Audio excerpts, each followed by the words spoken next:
બીજો એક સવાલ એ છે કે આ જે ચોમાસું છે એ ખાસ તો હજુ વિદાય નથી લઈ રહ્યું, આમ તો વિદાય પણ લઈ રહ્યું છે અને નથી પણ લઈ રહ્યું. અને જે રીતે અંબાલાલ પટેલ કહી રહ્યા છે કે 30 સપ્ટેમ્બર સુધી તો વરસાદ રહેશે ને ત્યારબાદની જે સિસ્ટમો છે એ કેટલાક ભાગોમાં પણ વરસાદ આપતો રહેશે. હવે સવાલ એ છે કે ખેડૂતો જે છે જેમણે પાક વાવ્યા છે, કારણ કે ગુજરાતમાં તો સરેરાશ કરતાં વધુ વરસાદ થઈ ગયો છે, તો હવેનો જે વરસાદ છે એ ખેડૂતો માટે ફાયદાકારક કે પછી નુકસાનકારક? બિલકુલ, કારણ કે જે પંકજ આપણે સાથે છે અંબાલાલ પટેલ તેઓને જ પૂછીશું, કારણ કે કાકા જે રીતે પાછોતરો વરસાદ થવાનો છે તો ખેડૂતો માટે આ નુકસાનકારક વરસાદ સાબિત થશે? પાછોતરો વરસાદ તો ખેડૂત માટે નુકસાનકારક જ હોય, કારણ કે આ વખતે ધાન્ય પાકો લગભગ નિઘલ અવસ્થામાં હોય છે અને આ વખતે વરસાદ થાય અને પાછો પવનનું દૂર રહેતું હોય છે, એટલે ધાન્ય પાકો પડી જવાની શક્યતા રહેતી હોય છે અને જે દાણાઓ જે છે ઉગી જવાની શક્યતા રહેતી હોય છે. આ ઉપરાંત તારીખ 23 સપ્ટેમ્બરથી ગરમી વધારે પડતી હોય છે અને વિષમ હવામાનની વિપરીત અસર થતી હોય છે, એટલે વિષમ હવામાનની વિપરીત અસરના કારણે લગભગ ખેતરમાં પડેલા પાછાઓ છે એમાં ઝેરી જીવજંતુઓ આવવાની શક્યતા રહેતી હોય છે.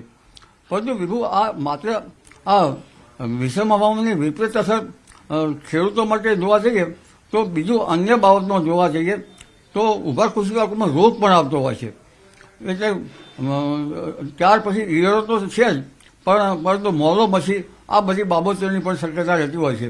એટલે ખેડૂત ભાઈઓએ પાક સંરક્ષણના પગલાં લેવા સારા રહે, પણ શાકભાજી જેવા પાકોમાં જૈવિક ઘટકોના નિયંત્રણ કરવામાં તો આવે તો સારું, નહીંતર શાકભાજી પાકોમાં પેસ્ટિસાઇડના અવશેષો એ લગભગ જનધનને ભારે હાનિ કરતા હોય છે. જે વિભુ તો કાકા, જે રીતે બાગાયતી પાક છે અથવા તો આ ચોમાસુ પાક તૈયાર થઈ ગયો છે, તો આ જે સાર્વત્રિક વરસાદ તો નથી થવાનો, કારણ કે હવે પાછોતરો વરસાદ અમુક વિસ્તારોમાં જ થતો હોય છે, તો સૌથી વધારે કયા વિસ્તારો પ્રભાવિત થશે કે જેના કારણે ખેડૂતોએ તકેદારી રાખી છે? સૌથી વધુ પ્રભાવિત દક્ષિણ ગુજરાતના ભાગોમાં થવાની શક્યતા રહેતી હોય છે અને આ સિસ્ટમ જે છે એ લગભગ મધ્ય ગુજરાતના ભાગોમાં રહેવાની શક્યતા રહેતી હોય છે અને સૌરાષ્ટ્રના ભિન્ન ભાગોમાં પણ આ સ્કેટર વરસાદ થતો હોય છે. એટલે આ સ્કેટર વરસાદ જે છે એ જ્યાં હવામાનની સાનુકૂળતા બને ત્યાં થઈ જતો હોય છે. તો બિલકુલ કહી શકાય કે જે રીતે અત્યારે વરસાદની સિસ્ટમો બની રહી છે, એક પછી એક ચોમાસું વિદાય તરફ જઈ રહ્યું છે, પરંતુ પાછોતરો જે વરસાદ થતો હોય છે કૃષિ પાકને નુકસાન થતું હોય છે, પરંતુ આ જે સિસ્ટમો બનશે તેના કારણે પણ જે સૌરાષ્ટ્રના છે, દક્ષિણ ગુજરાતના વિસ્તારો છે, મધ્ય ગુજરાતના વિસ્તારો છે પ્રભાવિત થશે. જી વિભુ, આભાર માહિતી આપવા માટે. તો વરસાદને લઈને અંબાલાલ પટેલે આગાહી કરી છે કે સપ્ટેમ્બર 30 સુધી ઘણા ભાગોમાં વરસાદ રહેશે અને ઓક્ટોબરમાં પણ ક્યાંક સિસ્ટમ સક્રિય થવાના કારણે ગુજરાતના કેટલાક ભાગોમાં હળવો વરસાદ થઈ શકે છે અને આ પાછોતરો વરસાદ છે ખેડૂતો માટે પણ થોડો નુકસાનકારક સાબિત થઈ શકે છે. ઘાયલ દીપડો વધુ ખૂંખાર બની જાય છે, આ વાત નવસારીના એક સીસીટીવીમાં સાચી સાબિત થઈ છે.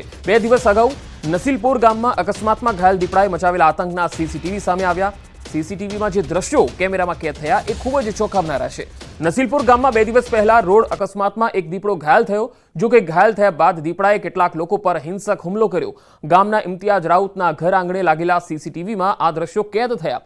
દીપડો ઘાયલ થયા બાદ ખૂંખાર બની ગયો અને બચવા માટે આમ તેમ દોડી રહ્યો હતો ત્યારે ઇમ્તિયાઝના ઘરમાં ઘૂસી ગયો હતો. સીસીટીવીમાં સાફ જોઈ શકાય છે કે દીપડો પાછળ પડતા ગામ લોકો જીવ બચાવવા આમ તેમ ભાગદોડ કરતા નજરે પડે છે અને પાછળ ઘાયલ દીપડો દોટ લગાવી રહ્યો છે. આગળ 5 લોકો છે અને પાછળ ખૂંખાર દીપડો. આ સીસીટીવી સામે આવ્યા બાદ નસીલપોર ગામના સ્થાનિકોના મતે ગામની જ એક યુવતી જીનલ પટેલ પાછળ દીપડાએ દોટ લગાવી હતી. જો કે ફર્શ સપાટ હોવાથી દીપડો ફસડાઈ પડ્યો અને એક બાઇક સાથે અથડાયો. દીપડો મોપેડ સાથે અથડાયા બાદ નીચે પટકાઈ ગયો અને યુવતી જીનલ પટેલ બાલ બચી ગઈ. આ બનાવમાં યુવતી જીનલ પટેલના પગમાં ફ્રેક્ચર થયું. જો કે આ બનાવ 2 દિવસ પહેલાનો છે. નસીલપુર ગામના રહીશોના જીવ હજુ પણ તાળવે ચોંટેલા છે, કારણ કે આ ઘાયલ થયા બાદ ખૂંખાર થયેલો દીપડો હજુ પણ પાંજરે તો પુરાયો જ નથી. 2 દિવસ પહેલા ગામમાં રાત્રે રોડ ક્રોસ કરતી વખતે આ દીપડો કાર સાથે અથડાયો અને ગંભીર રીતે ઘવાયા બાદ રોડ પર તરફડિયા પણ મારતો રહ્યો. અકસ્માત થતા લોકોના ટોળા પણ અહીંયા ઉમટ્યા હતા, જ્યાં દીપડાએ જીવ બચાવવા દોડધામ કરી.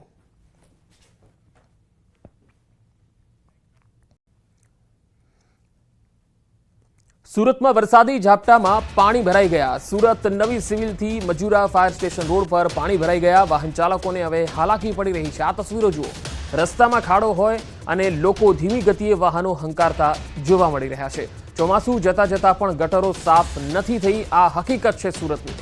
તો સુરતથી માત્ર થોડા જ વરસાદની અંદર આ પ્રકારની સ્થિતિ, વરસાદી ઝાપટામાં પાણી ભરાઈ ગયા.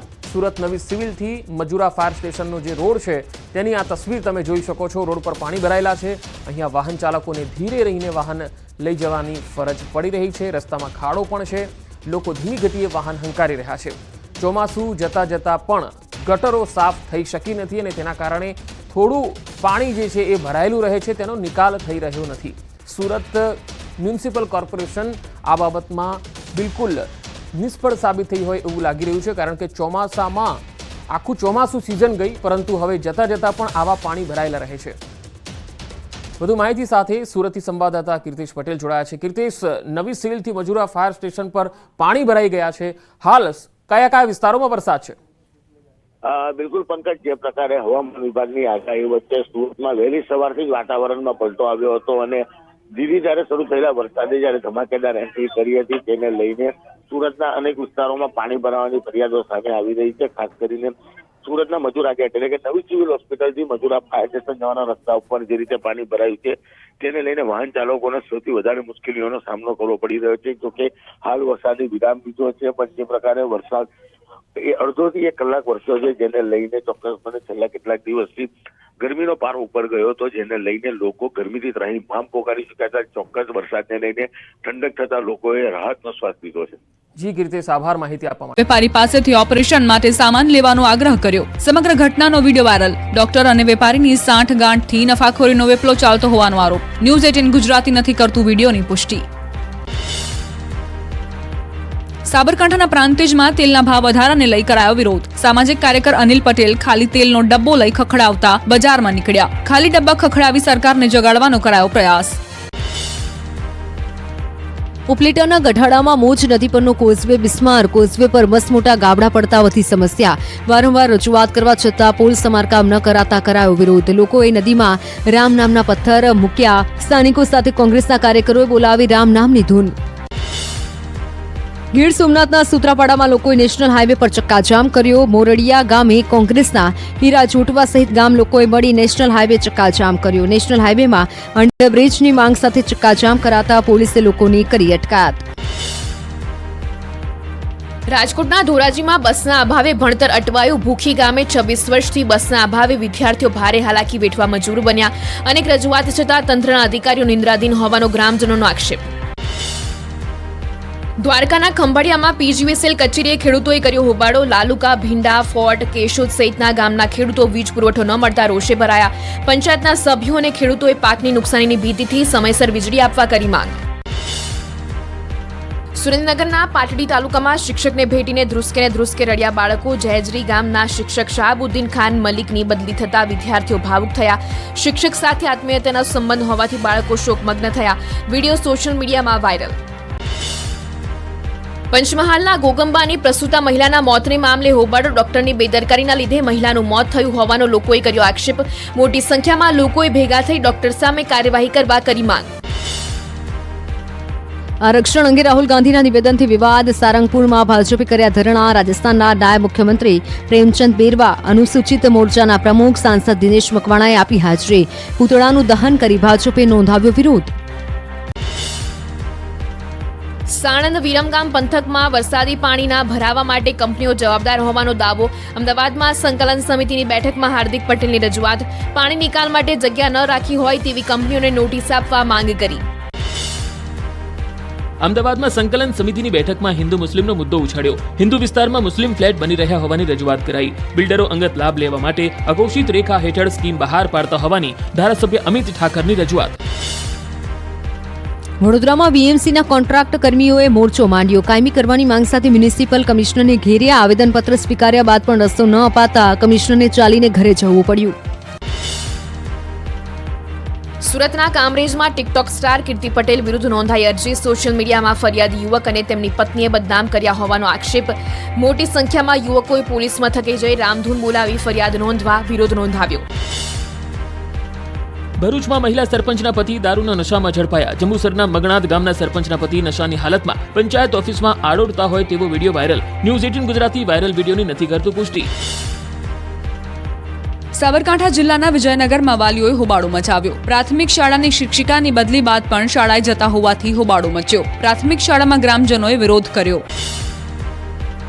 આણંદમાં ભાજપ ધારાસભ્ય વિરુદ્ધ પત્રિકા વાયરલ થઈ. પત્રિકામાં પાલિકા પ્રમુખ સામે પણ આક્ષેપ કરાયા. એમએલએના ઇશારે પાલિકામાં કામ થતું હોવાનો આરોપ. નામ વગરની પત્રિકાને લઈ આણંદમાં ચકચાર. અમરેલી જિલ્લા પંચાયતના બીજેપી નેતાએ સાંસદને લખ્યો પત્ર. બેફામ ખનીજ ચોરી અને દારૂનું વેચાણ થતું હોવાનો વિપુલ દુધાતે કર્યો આક્ષેપ. સરકારને બદનામ કરવાનું ષડયંત્ર ચાલતું હોવાનો આક્ષેપ. વન નેશન વન ઇલેક્શન પર જ્ઞાનીબેન ઠાકોરે ભાજપ સામે કર્યા પ્રહાર. કહ્યું કે એક સાથે બધા ઇલેક્શન કરવાનો ઠરાવ લોકશાહીની હત્યા સમાન. આ બિલ મૂળ મુદ્દા અને સમસ્યાઓ પરથી લોકોનું ધ્યાન ભટકાવવાનું ગટકડું. અમે લોકસભામાં પણ આ બિલનો વિરોધ કરીશું. આતિશીએ દિલ્હીના 17મા મુખ્યમંત્રી તરીકે શપથ લીધા. રાજભવન ખાતે એલજી વિનય સક્સેનાએ શપથ લેવડાવ્યા. શપથ ગ્રહણ સમારોહ સાથે આતિશી દિલ્હીના સૌથી યુવા અને ત્રીજા મહિલા મુખ્યમંત્રી બન્યા. દિલ્હીના નવા મુખ્યમંત્રી આતિશી મરલેનાએ યોજી પ્રેસ કોન્ફરન્સ. કહ્યું આમ આદમી પાર્ટી માટે અત્યંત ભાવુક ઘડી. અરવિંદ કેજરીવાલ સામે ભારતીય જનતા પાર્ટીએ ષડયંત્ર રચ્યું હોવાના આતિશીએ લગાવ્યા આરોપ. દિલ્હીના જાહેર માર્ગો પર પૂર્વ સીએમ અરવિંદ કેજરીવાલના પોસ્ટર લાગ્યા. ડીડીયુ માર્ગ પર 10 સાલ દિલ્હી બેહાલ, બાય બાય ફરજીવાલના સ્લોગન સાથેના પોસ્ટર લગાવાયા. સુરતના આરટીઓ વિભાગની નોટિસને ઘોડીને પી ગયા સરકારી અધિકારીઓ.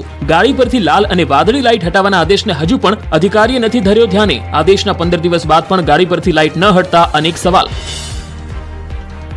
અમદાવાદમાં મનપાની સંકલન સમિતિની મળી બેઠક. ભાજપ અને કોંગ્રેસના ધારાસભ્યોએ વિવિધ મુદ્દાઓ પર કરી રજૂઆત. ધારાસભ્ય અમિત ઠાકરે ઓલિમ્પિક કક્ષાના સ્ટેડિયમ, પાણી ભરાવની યોગ્ય વ્યવસ્થા સહિતના કામ માટે 100 કરોડની ગ્રાન્ટ ફાળવવા કરી રજૂઆત.